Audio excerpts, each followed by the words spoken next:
Welcome everyone to the webinar on the business case for climate action, postal best practices. This is part of a series of joint webinars on sustainable development, best practice, co-hosted by IPC and the UPU. My name is James Hale. I work as a sustainability expert at the UPU, and I'm joined by Peter Reitzmer from IPC, who you can see is here. So this webinar brings together 3 posts showcasing their business case for environmental sustainability. We have Thailand Post first, followed by B Post and Royal Mail. And first, I'm going to give a short introduction to the topic. So hold on a sec.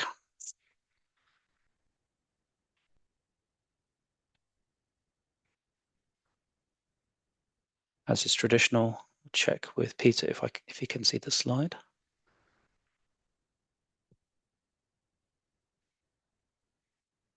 Peter, is it visible? Yes, it is. Excellent. Okay, so we're all aware of national and global commitments to reduce greenhouse gases and across both the public and the private sectors.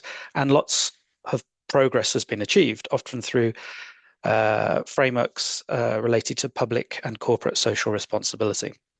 However, it's pretty clear that these efforts alone are not always going to deliver decarbonisation at the speed and the scale necessary to avert the worst impacts of climate change.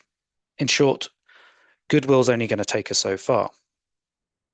So part of the challenge is that the sector faces multiple priorities: improving service quality, driving digital innovation, expanding market access, diversifying services, and ultimately ensuring financial sustainability. And I think our key message here really is that climate action doesn't have to compete with these goals. In fact, in many cases, it creates a win-win for sustainability and business performance. So this webinar is part of a broader UP program aimed at promoting innovative climate solutions that also strengthen the core postal business. So this slide gives some examples of some of our recent work. Please have a look at our publications and also let us know if you're interested in support on climate innovation. So I'm just going to focus on one of those, which conveniently talks about the business case for sustainable postal services. It actually identifies 7 areas. These are business opportunities. So I'm just going to go through each one very quickly. Market access is becoming a really important opportunity that's related to sustainability and climate action in particular. A lot of local national governments have high expectations of the postal operators in terms of green delivery and transparency about emissions. And increasingly, we have evidence of e-commerce platforms placing requirements or placing more scrutiny on the green credentials of their last mile delivery partners. So in a nutshell, when we talk about market access, we're really talking about securing and increasing volumes, particularly for parcel business, which is so important for the future of the sector. The second point is perhaps one that is most typically talked about, and we'll hear a lot of that today from some of our presenters talking about cost efficiency.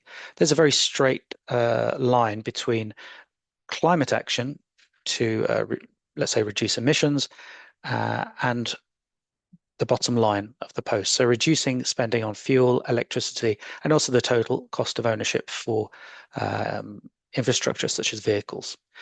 So very often, I think this is framed as a moral obligation or a political imperative, but actually sometimes that distracts from the straightforward efficiency and cost-saving aspects too. So we're going to hear quite a bit about that in the presentations to follow. Something that's not discussed as much is number 3, which is growing and diversifying revenue. There's actually quite a few different, what we might term climate services that posts are now starting to explore. The circular economy is a big opportunity, particularly for items such as high-value items, which such as electronics. So there's money to be made from capturing these material flows for reuse and recycling, and also the data collection associated with those is actually valuable for a lot of organizations. So there's lots of interesting innovation around climate services. Also, from an energy perspective, the postal operators can play all sorts of roles in supporting a green energy transition, including things like improving or increasing the capacity of the electrical grid. Again, there's money to be made in these areas too. Number four is energy security.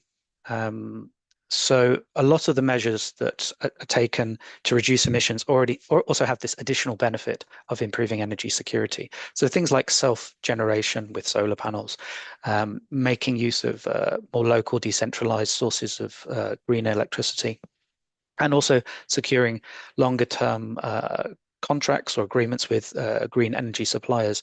This can help improve the security of energy supplies by um, managing risks associated with the supply chains. We know that a lot of some recent disasters, or some storms, hurricanes, for example, have damaged electricity supplies for large parts of the population, including businesses, obviously, such as the postal sector. And it can take many months for those electricity supplies and also fuel supplies to be re-established. So supply access is one, but also price. And a lot of the green energy solutions that are available to postal operators also help to reduce the volatility of price, particularly when it's self-generated electricity. Related to energy security is the broader topic of strengthening infrastructure resilience. That can be obviously climate change is a risk multiplier. So we know that we're having more damage to infrastructure, more disruption. So planning for a more disruptive climate um, is something that's really important in terms of making sure that we have a secure, essentially securing the quality of the service and the ability of postal operators to recover quickly.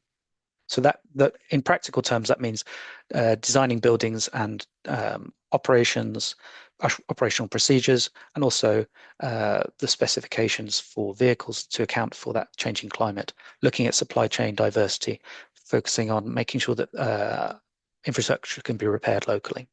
So obviously this has a very strong business relevance. Number six is enhancing investment attractiveness. We know that many donors, development banks, private sector investors are including significant sustainability criteria. They want to know how those investments are going to pay off in terms of social and environmental benefits. So by having systems in place to demonstrate that a postal operator is reducing its emissions, it has transparency around that, that increases the number of potential investors in that business. And last but not least, we're going to hear a little bit about social innovation. So climate action is not just an environmental issue, it's a social issue. It has social consequences. It has impacts on workers in different ways. There's direct health risks to workers in operating in extreme weather. We know that transition to green jobs is an opportunity, but also a challenge for workers. So that's really important. But that it's an opportunity to invest in worker training and retain the knowledge of your existing staff. That's a really important topic.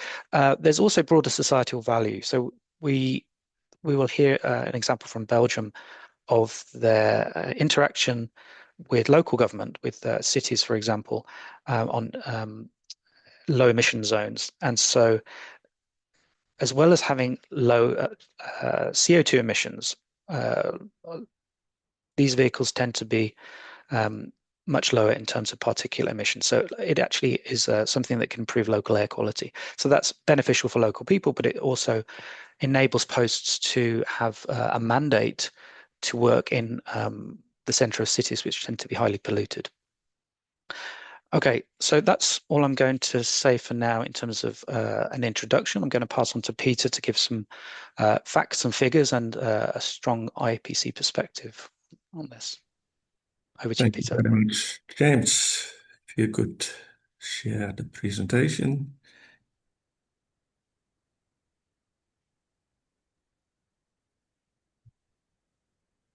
Okay, give me a second. I'm struggling a little bit with.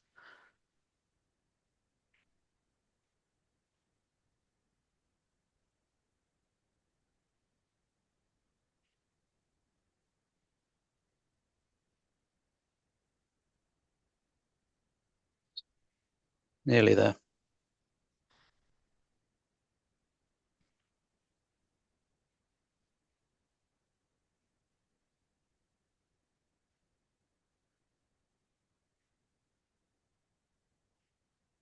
Okay, just restarting something. Hold on. There we go. Okay, can you see it now?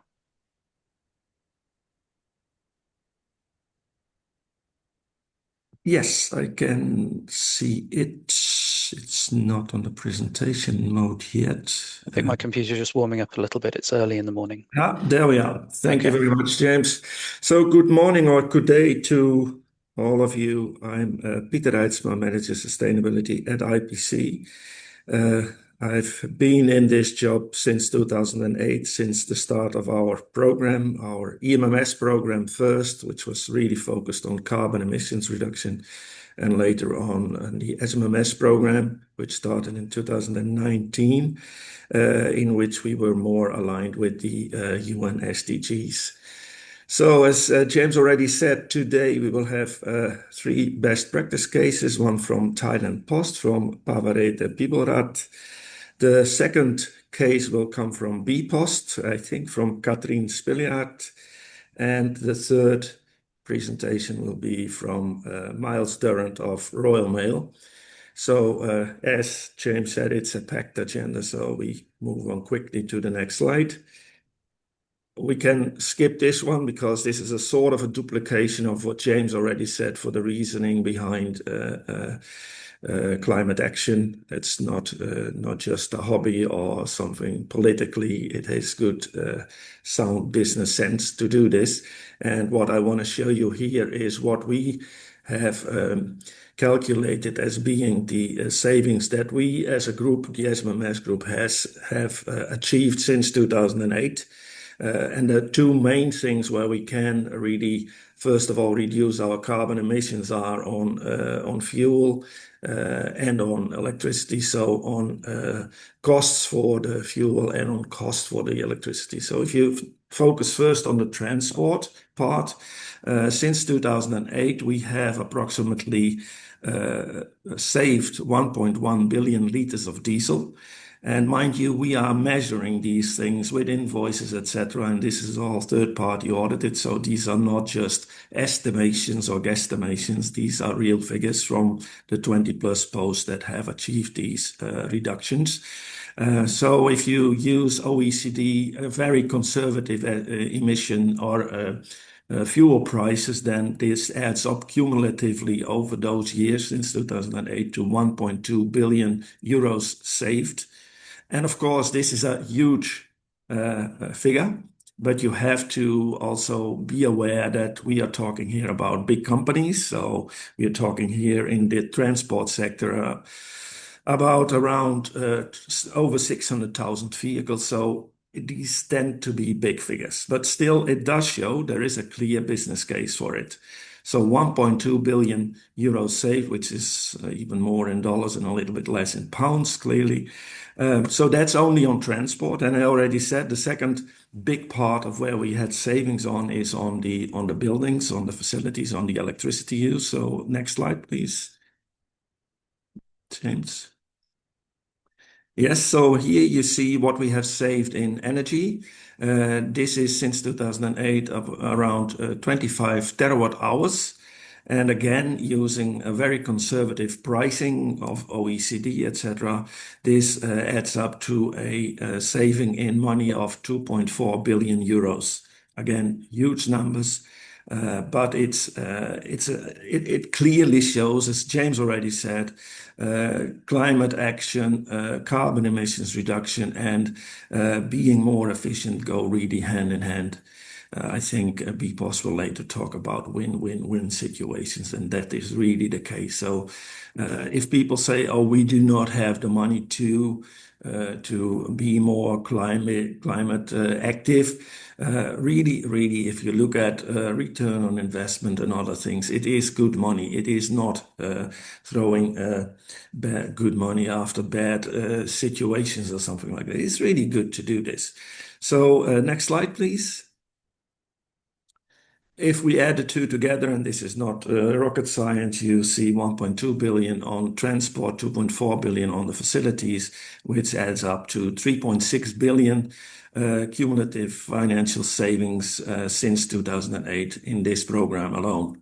So yeah, I think this shows it's it's sensible. It's a good business case to do this. So next slide, please. We are already there. Um, so what we will have now is the first best practice case, and this comes from Thailand Post, from Pavareta Piborat. Pavareta, are you there? Yes, can you hear my voice? Okay. I can hear your voice, and I can Okay. see that you start to share the presentation. All right. It's almost there. It takes a bit of time. I think today is on a better time of the day as yesterday for you. Yeah.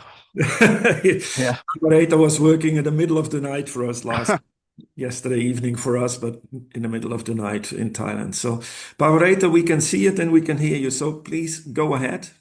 Okay. Okay. Hello everyone. My name is Paware. So come from Thailand Post team. So today I gonna share our the sustainable strategy and some example of what we are actually doing right now. I gonna show our direction, key projects, and how we are working to become a sustainable post. Uh, Before we talk about the sustainability, let's look at the size of Thailand Post. We have more than 51,000 drop-off points across the country. Through our licensing system, we return more than 700 million baht every year to the local communities, and overall of our network can help create over 30,000 jobs. So, with our network, when we make improvements, they can have a big impact nationwide. So, this is one of our biggest strengths. Um, this slide show our main strategy, which has four direction. First, sustainable growth. We want to keep improving our operations so we can continue serving customer well. For the second, to use our network to support quality of life. Talentport doesn't only move parcel, but we help connect people, even in the remote areas. And the third one, to create a strong digital ecosystem. We use technology and data to make our services faster and easier. And the last one, improving customer experience through new ideas and innovations. So all of this support is support main vision, becoming a sustainable post. Now we have to look at our sustainability work follows the ESG plus E framework. For E, environment, it means we reduce greenhouse gas emission, improving energy efficiency, using more renewable energy, and support circular economy practices. For social, we support community, helping vulnerable groups and make our services accessible to everyone in Thailand. And for governance, it means being transparent, responsible, and building trust. And the last one, the extra E, stand for economy.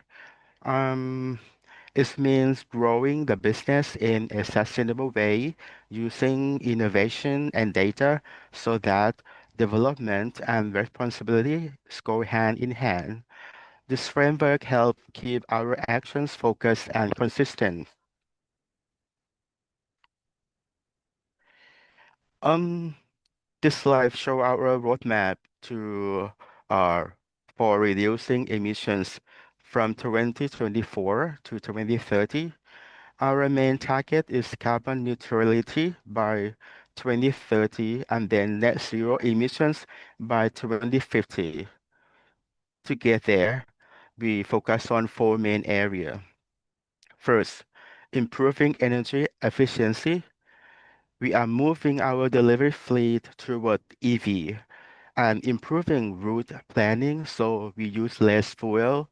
We also work on reducing electricity in offices. Second, using more renewable energy. We are installing solar system in more buildings and in the future, we hope to use solar chargers for EVs. Third, promoting circular economy. We encourage reuse and recycling in postal operation to reduce waste. And the last one, we work closely with our partner who also emphasize on sustainability. This strengthens the entire value chain. This roadmap help guide how Thailand Post will reduce emission step by step. And this page gonna show our long-term journey from 2021 to 2050. Uh, from 2021 to 2030, we build a strong foundation. So we prepare a system, improve operations, and start cleaner technology. From 2030 to 2040, we expect faster progress. The foundation start to pay off, and we see stronger reductions in emissions. From 2040 to 2050, we move into full low carbon operations and stay aligned with our net zero goal. This long-term pathway helps us stay consistent and move forward step by step.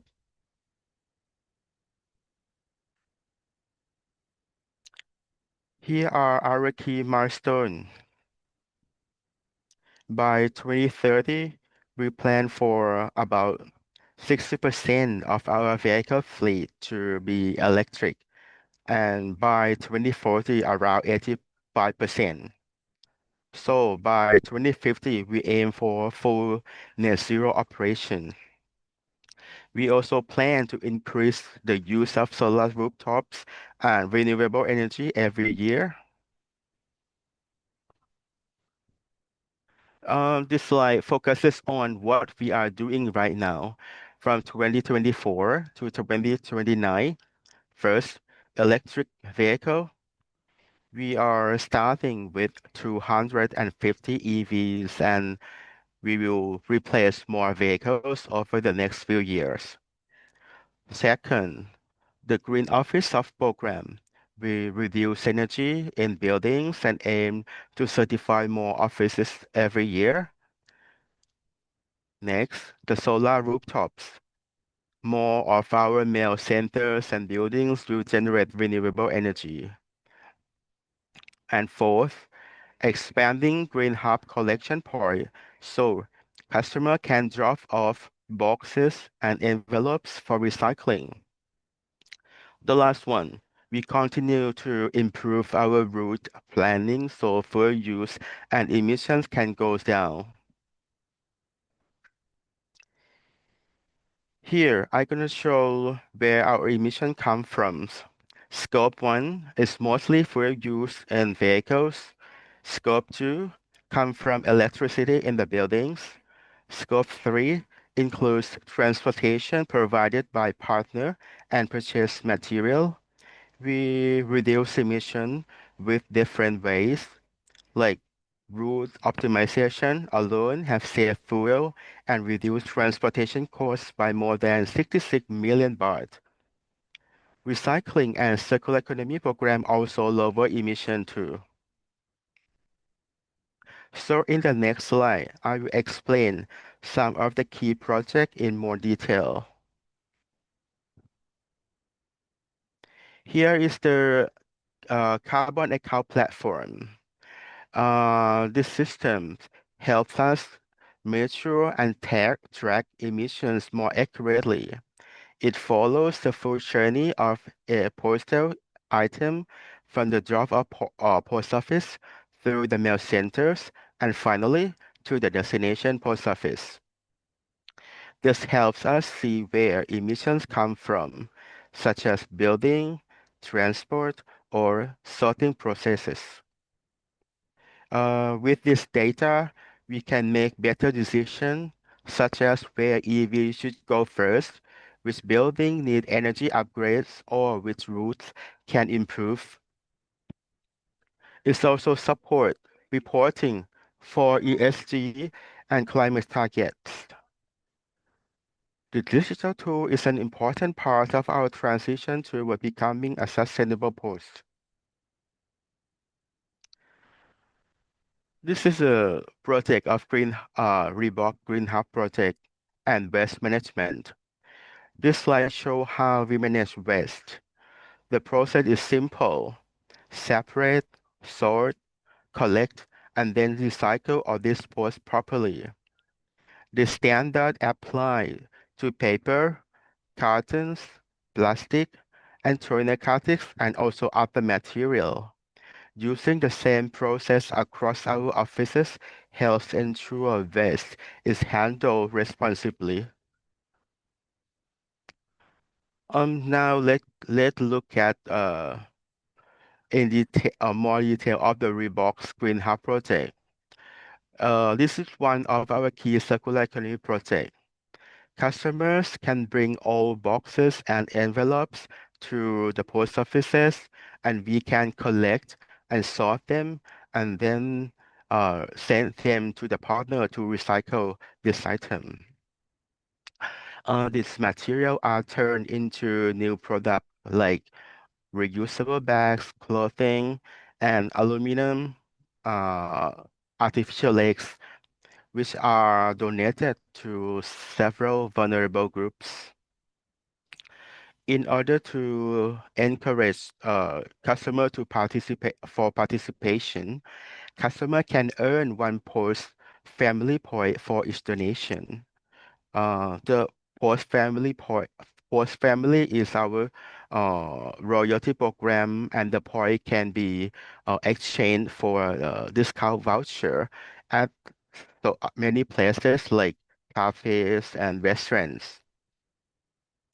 This project also supports both environment and society and show how our nationwide network can make a real difference. And since the project began in 2020, we can collected over 600 tons of material and reduce more than 3,500 tons of carbon emission. These recycled products have supported women, children, the elderly, and people with disabilities. This project is a great example of sustainability and community development working together. I think Thailand Post is moving step by step toward becoming a sustainable post. We have a clear roadmap. We are investing in EVs and renewable energy, improving waste management, and expanding circular economy projects like Reeboks. And our goal is to create long-lasting environmental, social, and economic value for Thailand. And thank you very much for listening. Thank you. Thank you very much, Pavarete, for your presentation. Are there any questions to Pavarete? If not at this time, that's not a problem, because if you have questions to Pavarete and his team at Thailand Post, you can always send me or James an email. Pretty sure you have our email addresses, and we will make sure that they will be forwarded to Bangkok. So Pavarete, very, very thank you for especially last night for My pleasure. that unpleasant time of the day for you, and for doing this today again for the group. So thank you very, very much. Welcome. Then I think we move over to our second best practice case, and this comes from bpost. And yesterday we had a presentation from Karin Enslin, but Karin couldn't make it today. But luckily we have Katrien here, Katrien Spiljaard. Katrien, are you with us? Yes, I am. Good morning, all. I Good hope you hear me morning. well. I can hear you perfect, but that's not a problem because we are probably in the same city, but not or near to each other. So, Okay. yeah, and now we see it in presentation mode. So please go ahead, Katrien. All right. So good morning to you all. So my name is Katrien Spiljaard and I work as a business expert for sustainable solutions at bpost. And today we want to take you through what we call our business case, how we turn our sustainable challenges into real customer value. Because for this business case, we focus on two pillars, if you like, TCO of events, so the total cost of ownership of events. Fortunately for bpost, it turns out to be a positive case already, but it's really more than that. We want to see how it can create commercial value for our customers to have that switch to an electrical fleet. Because what we see today, so of course we shift from our normal fleet to our electrical fleet by both investing from diesel vans to e-vans, by trying to get electric trucks in our fleet, by offering bike trailers or e-bikes. And for the e-van situation, it's already a positive business case, but unfortunately, it's not for all. We all know, I guess, that electrical trucks is a different story. They are very expensive, so also for us. So that means we have some delays there in that area. But nevertheless, you can see on the right the picture of what we call our double deck trucks.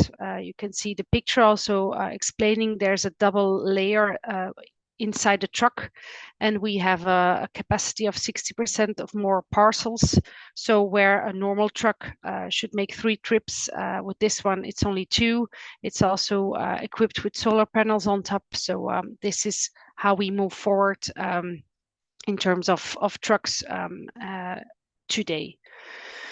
We also, because what we also believe in, next to making kilometers driven as green as possible, we also try to have different vehicles on the road, because a vehicle is still a vehicle. So what we call, we switching to soft mobility, is that we try to replace e-vans or other vehicles by bike trailers, as you see on the picture, or e-bikes. For us, it's advantages on several levels. First of all, we of course reduce emissions by using this type of vehicles, but we also reduce the pressure on the roads. There are less traffic jams because of the fewer amount of vehicles on the road. There's also less noise pollution, less air pollution, but it's also cheaper for us as bpost to invest in bikes, e-bikes or bike trailers. And of course, they don't need to be charged. We don't need to facilitate charging pillars or high voltage cabins, which is for sure necessary with the e-vans. And bpost is available in every city, how big and small it might be. So parking storage is quite a problem there. But for one vehicle, we are able to storage for bike trailers. So that also gives us an advantage compared to investing in more vehicles. Next to limiting the amount of kilometers driven or drive them as green as possible, we are also heavily investing in a dense pickup network. We recently changed the name of our locker network into the bboxes. We really want to make a brand out of it, so people, maybe in a further stage, we can also make a verb out of it, that people will bbox and will make it a habit in their daily lives. But also the bboxes, they lower pressure on cities. bbox is heavily investing in them, because for us it's really a way to limit CO2 emissions by consolidating and having less failed deliveries. With a B-Box, we are able to deliver up to 50 parcels in one location instead of having all these parcels delivered at each of one of your doors. So that's a big difference. We also have a study backed by the University of Brussels, that states that for every parcel delivered in a pickup point, we reduce up to, on an average, 30% of CO2 emissions. And of course, you have a third pillar in the whole chain. These are the consumers. We as a carrier, we do a lot. We offer the network. Retailers also can offer it in their checkouts, but of course, you need the consumer to act as well. And if they go and fetch the parcel on foot or by bike, we can also have an extra CO2 emission decrease. But all these investments that we do, of course, we do them for our retailers, but what really is the value that they see, because scope 3 is the most difficult scope to handle, and we are part of the scope 3 of our partners. So this is where we come in, and the better we perform, the better their scope 3 emissions may be. And of course, we help them lower them. The greener we get our network in place, the bigger the effect on them. But we also try to make it tangible. We can explain them that we have more than 6,000 or 7,000 electric vehicles on the road, or we have more than 500 bike trailers, or we emit as much CO2 emission less. But if we make it more tangible and explain them that also already 1 out of 4 parcels is already emission-free delivered by bpost, then it really becomes more powerful and tangible for them. So this is where we try to make a difference together in a partnership with them. Because what we also see is that in the early days, people were pushed to parcel lockers because of its convenience. It's a 24/7 solution. Consumers also, after the COVID crisis, people weren't 100% working at home and 100% at their work. So it's a hybrid situation. So this is really how we want to play. It's a 24/7 availability, but you can see on the graph I show is that in 2025, bpost will double the amount of locker locations in 1 year, up to 2,500 bbox lockers by the end of 2025, and we're good on schedule to do so. But we will also triple the amount of locker doors, up to 160,000 doors. For a small country such as bpost, that makes a huge difference. And we also see that a lot of customers are experiencing a new locker popping up next to their door and really making use out of it. So we go further than only the convenience part, but it's still a driver. And it's also important for like partners like Zalando, having 99% of all their emissions, CO2 emissions in scope 3. This is how we can help them make a difference.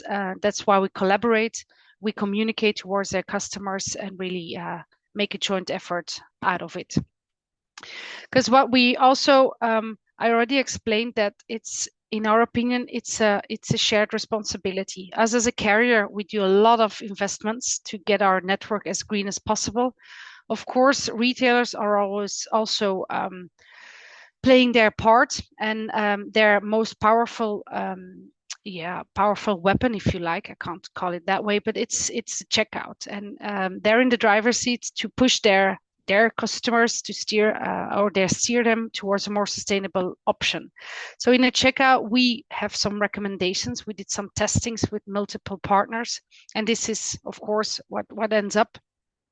We recommend them to put the more sustainable delivery options on top in a checkout, preferably as a default, because consumers, if they read something that fits their minds, they're likely to click and don't read any further. So the higher you put it, the easier it might be chosen. If we offer a home delivery and a pickup delivery at the same speed and at the same price, then for a customer, it's equal. But maybe if you highlight the advantages of a pickup point delivery by explaining them what could be the positive impact of their choice, you might also convert them by using a pickup point delivery. And of course, that's equality. Prioritize the less sustainable options at the bottom for the same effect. And the strongest element of all, of course, is pricing, because customers are very sustainable in their heads. But if you help them make it more advantageous, then you will see the biggest impact there. What was also helping us is government. We can push or recommend our retailers to do so. We can also push and educate consumers to choose pickup points. But if it's not available, so we have a mix between physical and mental availability, it's harder for a consumer to adapt. But in Belgium, we have a law that for every business that is delivering parcels on Belgian territory, they should at least offer 2 delivery options. And of course, this was for us an opportunity to push more sustainable delivery options for their customers. And just like people from Thailand Post, bpost also offers a CO2 calculator. Since the beginning of January 2024, we have a calculator in place working with real data, so no estimations, no averages. For each of one of our customers, we have a detailed view on the CO2 emissions for each parcel they send through our network. Both we have a division between home deliveries, pickup point deliveries, and also returns. So it's a tool that really offers transparency in data for our customers. But more than that, it's a tool to work with. We have a situation today, but we can see how we can make it better until next year. We have that amount of CO2 emissions today. How can we improve it? What could be our plan of our working plan, our ambitions plan? So this is really, again, a tool from bpost down to make it really tangible for our customers and to strengthen our partnerships. And last but not least, a small word about the bpost eco zones for those who aren't familiar with the concept. Within bpost today we have 20 eco zones. It could be cities, small or big, and more than 100 zip codes wherein all mail and parcel items are delivered emission-free, totally emission-free. So we aim to have like 25 eco zones by beginning of next year, because it makes a huge difference. We are able to eliminate 97% of all CO2 emissions out of the city centers. And we also see that 4 out of 5 inhabitants, because of the dense network of pickup points we offer, they leave their car behind and they go and fetch their parcel on foot or by bike. So this is a really huge achievement, but it's more than only a CO2 story. We also see that, I already mentioned it in the beginning, because of the amount of pickup points, we see that the people go on foot, go by bike, leave their cars behind. From our side, we drive less vehicles. So you see there's less noise pollution, air pollution, less congestions, less infrastructural damage. So what we call social and ecological pressure and costs is also decreased with 38% with this type of initiatives. And of course, the better we do our job, again, it creates a value for our retailers. And as James also mentioned, Jonas, sorry, of a win-win situation. In our case, we talk about a win-win-win. We have a win for companies, we have a win for retailers, but also a win for cities and the Belgian citizens. So this is how we create stories. The initiatives we do, the investments we do, we see that media are also picking them up. And this is where we just opened up Brussels as the first capital in Europe to deliver emission-free. So again, it's a bigger story. It's something that lives within the Belgian population as well, and the Belgian story. So this is how we see turning sustainable challenges and investments into commercial value of all. So I rushed through it, but I hope voila, we invite you all to join us on our path to sustainable leadership. Thank you very much, Katrien. Are there any questions to Katrien? Yes, I have a question. Hi, Katrien. It's Felix from DHL. Good morning. First of all, thank you for the presentation and congrats for the success in Brussels for the Thank you. emission-free delivery. I have a question about the 30% CO2 reduction with your locals. What aspects do you take into account for this to calculate this 30%? Is it just your less kilometers you drove with your own cars, or do you also consider the way your customers, for example, the end customers comes to the locals? What are the aspects you take into account there? Yeah. Thank you for your questions. So as I mentioned, we worked together on this with the University of Brussels. Mhm. And it's important to know that we talk about a successful delivery at home. Or at the pickup point, sorry, without taking into account the behavior of our customers because we don't know. So this is not taken into account. So first of all, indeed, we take into account our own transport. So as I explained, having 30 parcels delivered at one spot instead of 30 different spots. But also we encourage people, if they go and fetch their parcel on the way to work, on the way to school, on the way to groceries. So indeed, if someone would get his parcel just taking his car and go to the pickup point, get the parcel and return home, that's not the way how we would like it. So this is how I have the study available. If you like, I can share, so you can. That would be great. Yeah. So you can see the details. It's public information as well. But you see, there's a very large proportion left for customers, how they pick up their parcels. So this is our next focus, if you like. So you place your locals, of course, in regions where they don't have to use their car, for example, next to supermarkets and so on, or something like that. We place them everywhere. Yeah, okay. We place them. Of course, we focus on where the volumes are, but I live in a very rural area. But it's equally important for me that there's a locker at my train station today. Yeah. Because I have to go much further. So it's a good mix of every region. Yeah. Yeah. Thank you.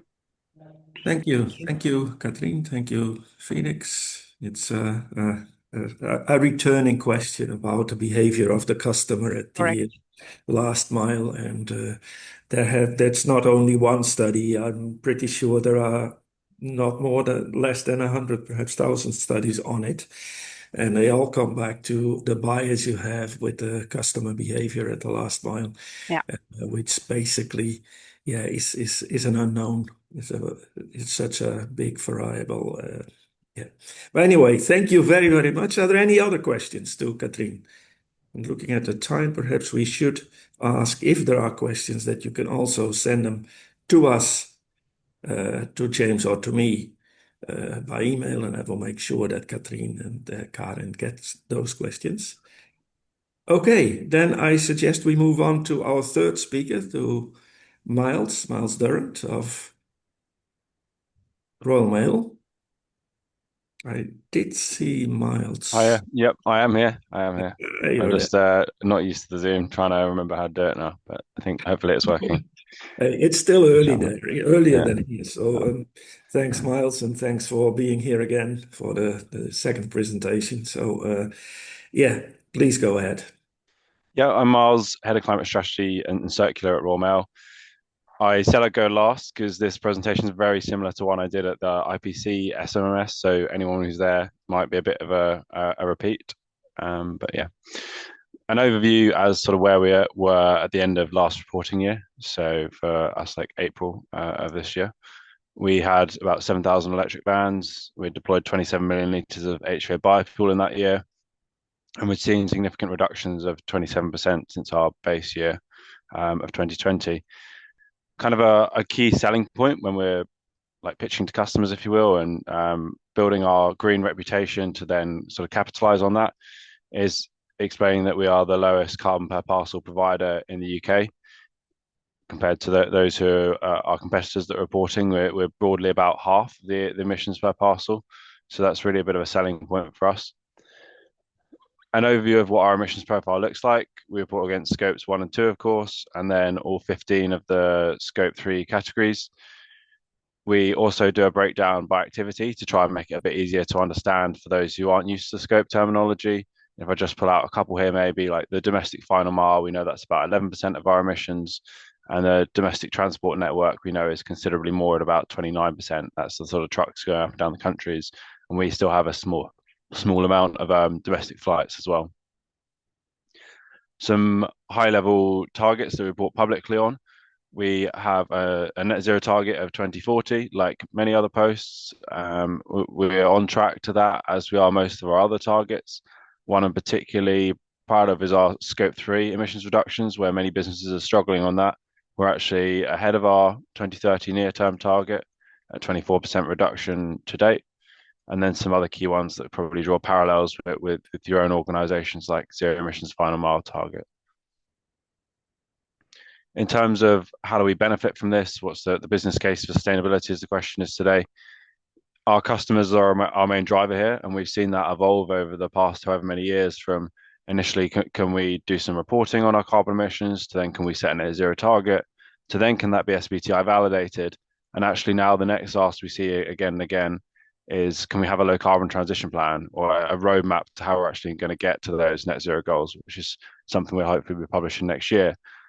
But really, where the customers are the driver, that is, we're building on that. And in more and more tenders for new work, we see increasing demand from customers to be decarbonising at pace, to be progressing on our electrification targets. And so if we can show we're doing that, it helps us to win those contracts, really. We also use our electric vehicles and our position as the greenest parcel operator for a bit of a soft lobbying approach with members of parliament. So when we launch new electric vans within their constituencies, we tend to invite them along. They can come and have a chat, and then we can explain some of the other issues that we're having at Royal Mail, apart from just electrification, which is a really good opportunity to engage with them. We track our reputation with the public as well, in terms of those that perceive us to be working to reduce our environmental impact. And over the last 12 months alone, we've seen that increase from 60% to 72%. We think a lot of this is due to like the livery that we're putting on our vans. We've actually only just started doing that. Despite having 8,000 electric vans, about half of them don't have livery on, because we didn't used to do that. We are probably the only, if not one of the only posts to have what we call a green surcharge, which is for us a 5p per parcel charge that we put on all of our account customers' products other than USO products. So this money then goes into essentially a ring fence pot where we spend it on just decarbonisation activity. By that, I mean things like EV infrastructure, the electric vehicles themselves, H2O biofuel, and several other areas. The key thing to pull out is that we only spend it on the premium of the sustainable alternative versus the traditional one. So if I take vans, for an example, it's the premium difference between an electric van and the diesel van, not the whole cost of the electric van, because of course we would need a van anyway. We have that, we report on that annually, and we have that externally assured, and we provide a breakdown to customers on what that's been spent on, to give them kind of confidence and transparency around that, and that it's not just a price play. In terms of return on investment and where actually our green investments deliver savings for us, bpost touched on earlier, like the benefits of electric vans, and we very much see that as well. Over a 10-year life of an electric van, which is what we expect to get from them, we would see about £10,000 worth of savings. This is, of course, due to the fuel saving, but also the maintenance. We maintain all of our 50,000 vehicles ourselves, and we see significantly less maintenance required on the electric vehicles. We trained our mechanics to work on those electric vehicles as well. LEDs, we're probably a bit behind the curve on this one, to be honest, but we have like 1,400 buildings or so, and many of them still have fluorescent lighting. So about a third of our electricity profile still goes on lighting. When we're doing an LED rollout at pace now, and of course we see a very quick return on investment of that of sort of 2 to 3 years. in terms of purchase power agreement, so we use 100% renewable electricity supply. But to secure a better long-term price on that, we need to sort of sign up to a 10-year purchase power agreement or something like that to ensure we have that long-term certainty of renewable power, but can also secure the most competitive rate. We spend something like £60 million a year on electricity, so every pence per kilowatt hour will make a big difference added up. Heating efficiencies. So we have a very aged estate, typically built in the 60s or before. We have many boilers that are actually over sort of 20 years old, past their most sort of efficient life, and we focused on like quick wins over the last few years, I suppose, things like BEMS, so heating controls, and some simple insulation improvements like shutter doors, false ceilings. This has reduced our gas use like maybe 25%, and we've turned down the temperature using those controls where possible as well. So things like some of our offices were heated overnight, even when we knew that there was no one in them, or we had floors that were barely used anymore that were being heated, and we made sure that the heating was turned off on those through those controls. So that central management of it obviously prevents people at site from being able to accidentally turn those controls back on, so you can retain control over that. Actually, removing gas entirely is very costly and a challenge that we face at the moment. So to reach net zero, ultimately we need to move to things like air source heat pumps rather than using gas boilers. But not only is the upfront investment of these considerably more than gas boilers, the operational cost remains a lot higher, where in the UK particularly, the cost of electricity is really high. I think it's about sort of twice that of average in the EU, and something like 4 times that of the price in the US. So that remains a challenge for us, and we're sort of identifying sites that we can start to deploy air source heat pumps at, but need the technology to improve in efficiency and the cost of electricity to come down before we see any sort of return on investment there. And the final point I'll leave on is in terms of scope 3 and supply chain, if we can spend less through tight cost controls by not purchasing things we don't actually need, we're going to emit less, because sort of less stuff equals less emissions. Some examples of this are we removed 18 domestic flight routes over the past 2 years or so. That obviously comes with a significant emissions reduction. But in terms of more day-to-day stuff, it could be like purchasing less consumables. So we've focused on purchasing less labels, so there's less wastage there, less sort of packaging, making the most out of the assets that we have in terms of laptops and things like that. So if we're purchasing less, we're emitting less, and that's helped to both drive cost reduction and also our scope 3 emissions in sort of purchased goods and service categories. And that's all the slides I've got. Thank you very much, Miles.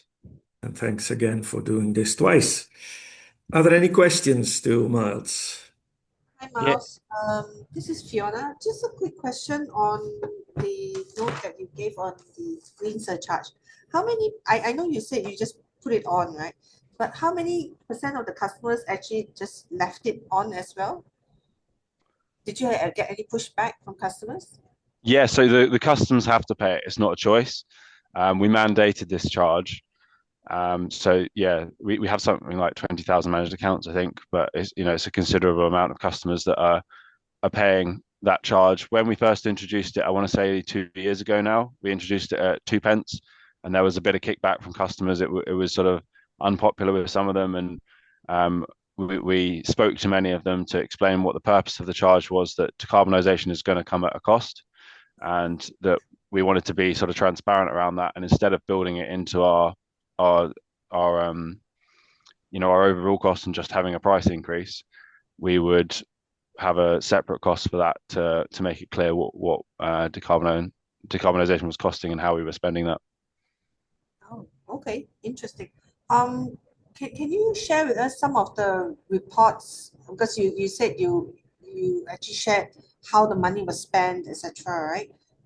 Could we share with us some of what those reports look like? And did you send it to customers on a yearly basis? So yeah, we provide it yearly. We provide a breakdown in a customer report that I can't share, but we do provide it also on our website, so it's publicly available. and I will drop a link to that in the chat for anyone who's interested. Okay. Fantastic. Thanks, Miles.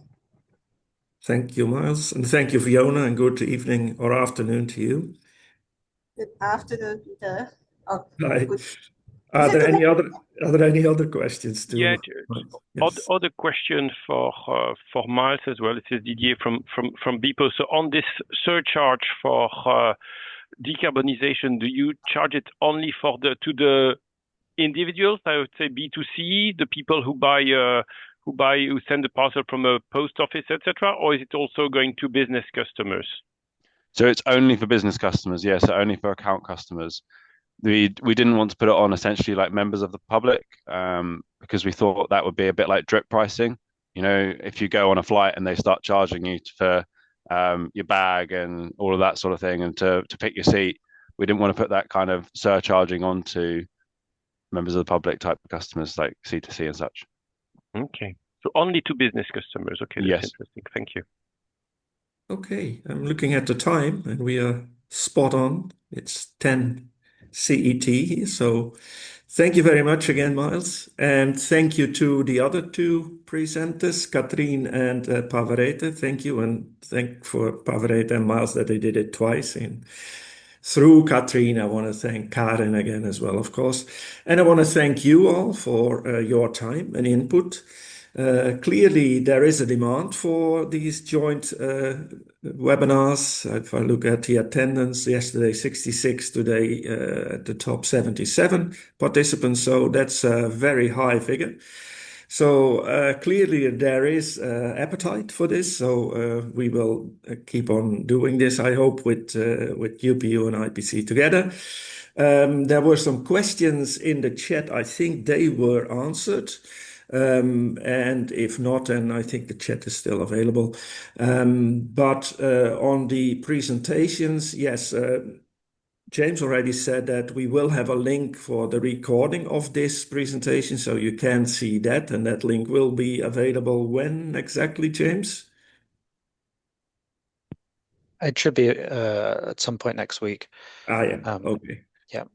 And for the people in our IPC SMMS group, no problem at all to be sure that all of you get the presentations, PowerPoints. I don't have a problem with that. We have many email conversations anyway, so to get the presentations, I don't know how easy that is for you, James, for the others. Yeah, I think as long as the presenters, we'll double check with them. They're okay to share, Yeah, and then of course. yeah, just drop a note in the chat. And then we'll make sure you get them. Okay. Then again, many thanks to you all.